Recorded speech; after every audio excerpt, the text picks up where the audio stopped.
xếp giọt hàng thơ sự non vì thôn hoàn non mi lời một phần hi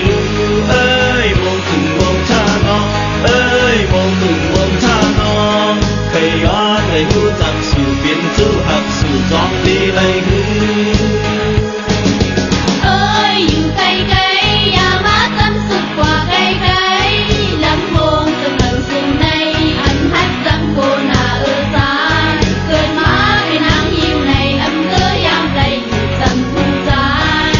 nắng ai nà yêu bằng lắng mong con cơn tàn nay lần hôn sẽ dùng gió bơi hàng tế khăm tổng sự bi dài thì quay giờ lấy từng người cùng tới từng sự đi dùng lấy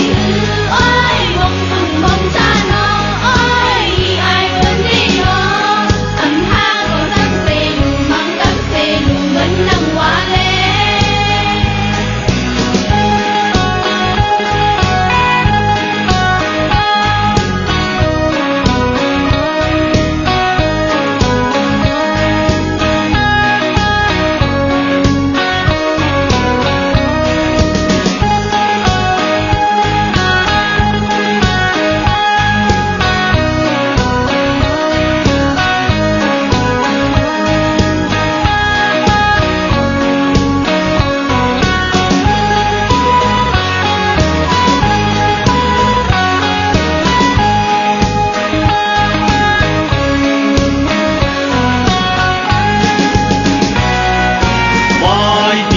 tây bằng quay lâm quân đi mở tây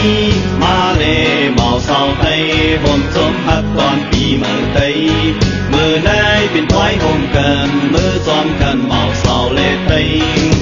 tai tây thì hay quang sao yên tây xăm ca phần quang tôi là sẽ dùng tổ cần lòng xót xếp giọt hàng thơ